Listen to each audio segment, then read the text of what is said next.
So guys, Destiny has a lot of secrets, but it also has a lot of incomplete kind of storylines or just things in the game that are still kind of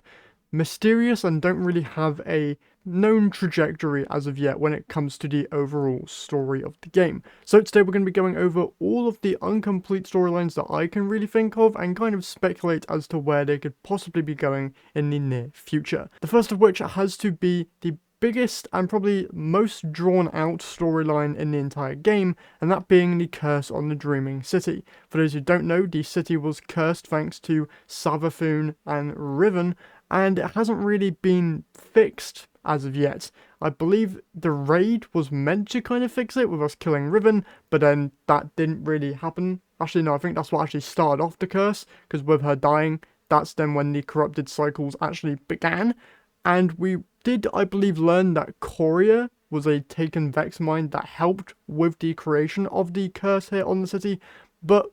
there's still nothing that we know of right now anyway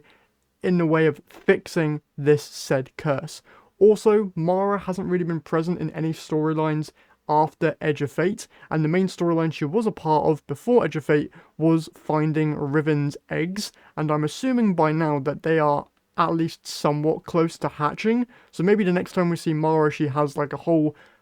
group of just baby Ahamkaras that are able to maybe help save the Dreaming City from the curse it's currently in. Other than that, the only other person that I could really think of that could save the Dreaming City would of course be the person that cast the wish on it, I believe, which was Savathun. But due to us killing Oryx for, I believe, the third time now, I feel like we've kind of broken that bridge of trust with her. Speaking of Savathun, we of course need to talk about both her and her sister Xivu Arath. The last time we saw both of these characters was inside episode 3 Heresy, and they are both mad at us currently for of course re-killing their brother Oryx within the finale of that episode, and we haven't seen any of them since either. So kind of in the dark there on where they could possibly join back in with the current situation going on with the Nine. Obviously, we know that Xivu Arath doesn't have a throne world anymore, so she's pretty vulnerable, but it doesn't seem like anywhere in the story, at least for right now, there's a good entry point for a hive god to just reappear, or for us to really focus on chasing down a hive god, as we seem to really focus now on dealing with the Nine threat at the end of Edge of Fate. That being said, I would not be surprised if Savathun or Xivu Arath do make an appearance somewhere. I know that the next couple of expansions, the Alchemist and Shattered Cycle, could be interesting places for them to show up, but I honestly do not see how or where they could possibly do that.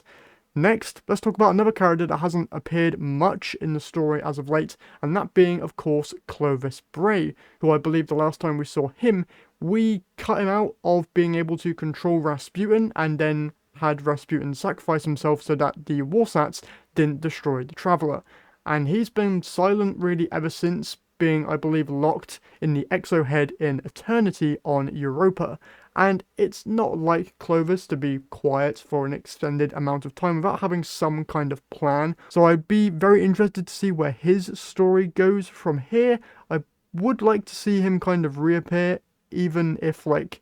there's some way of reviving Rasputin. I know that there was mention of us sending a Warmind or Submind over to Neptune within the most recent exotic mission Heliostat, so I feel like that would be an interesting storyline for Clovis to kind of know that they've sent a Warmind to Neptune and kind of continue on from there. Also, during the Forsaken expansion, it was told to us via some messages from Cade after he died that there is something on Enceladus, which was the decrypted message that he sent to, or wanted to send to Petrovenge. So I'm very interested in learning what is on Enceladus that had Cade tell Petra about. Could be something to do with the Exos, which would then also lead back into something to do with Clovis and the Warminds and all that kind of stuff. Or it could just be something tied to Cade directly, which I feel like would be a nice kind of thing to go and explore, considering that he literally sacrificed himself to bring our ghost back to life. I feel like we kind of need to go and kind of see what he was on about there on Enceladus. I also feel like Clovis would be very interested in the Veil, which could tie in a nice storyline there with us sending a Warmind over to Neptune and the Veil being there. Clovis might be interested in whatever the Veil has going on with it right now, because that also doesn't really seem to be doing much of anything. I believe that during the Lightfall campaign, they kind of referred to it as an opposite to the Traveler, or something that's similar to it, but it's just kind of doing really nothing. And it's crazy to say that because the Traveler's been kind of active, really. It was active when the Witness arrived in our system and was doing stuff to it, and it was active when we were literally inside of it within the Final Ship campaign, but the Veil doesn't really seem to be doing really much of anything, and having it just chilling here inside of Neomuna, it kind of just seems like a missed opportunity in my opinion. Speaking of Neomuna, we kind of just forgot that there's a second city just kind of chilling here on Neptune, and I would really like to explore this place more and get to learn more about it,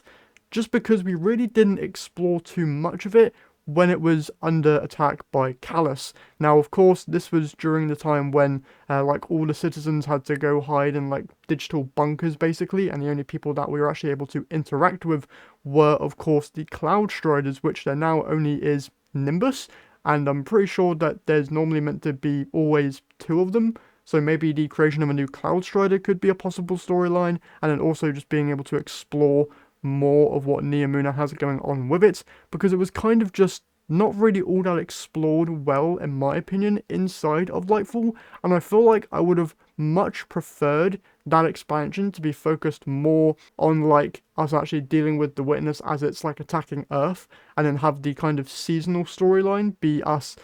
going and exploring this new city in a way. I feel like that would have been kind of weird considering that all the Veil stuff happened on Neomuna, but it still would have been nice to have a season that focused on us exploring this Neptunian city that is way more advanced than us and we still know really nothing about. This could tie back into the storyline of us sending over that Warmind that we found, I believe, on Vesper Station over to Neptune now within the Heliostag mission, like I just mentioned, so seeing that develop could be quite interesting. Alongside that, one of the biggest things that is currently on Neptune is, of course, the Typhon Imperator, which is Callus's ship, and Callus obviously has another ship, or used to anyway, in the form of the Leviathan, which is still, for some reason, hovering within the moon's orbit, which is very noticeable when you load into the main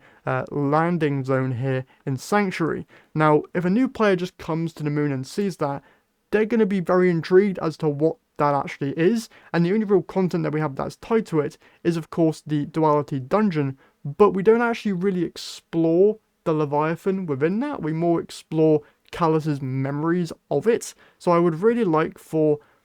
something to possibly be happening with the Leviathan. I believe that back during Season of the Haunted, they did mention that it was kind of changing with the, like, darkness stuff going on within it, and many people, myself included, assumed that the Leviathan was turning into Callus's new pyramid ship, but due to the Leviathan still being present alongside the Imperator ship, which is on Neptune, that seems to not be the case. Also, if the Leviathan did turn into this new Typhon Imperator ship, it wouldn't have been able to land itself on the surface of Neptune, so that kind of also just completely rules out that idea as well. And I believe that really is all of the main kind of incomplete storylines that we still have going on in Destiny right now. Obviously, we're still learning about the 9 and stuff, and I don't really see how many of these storylines can really fit into that. We're getting introduced to even more new enemies with Renegades, with a brand new Cabal Legion, and the introduction of a Dredgen, which is also kind of an interesting storyline to go down, and I would very much like to see the introduction of Shin Malphur into the main kind of story of this game, if that is at all possible, because I feel like the lore of that character is just so interesting, and having them now actually be a main part of an expansion storyline could be really cool. But apart from that, I don't really see how any of these other incomplete storylines can really fit in with where we are right now, but maybe once Renegades is done and dusted, we'll see some of these storylines picked back up again, now that we know that a 9 entity is at least tied to each of these destinations, and maybe they could be plotting something with these incomplete storylines that we currently have. Either way, that's it for this video. Let me guys know what storylines you would like to see picked up in the near future, and with that said, I'll see you all in the next one.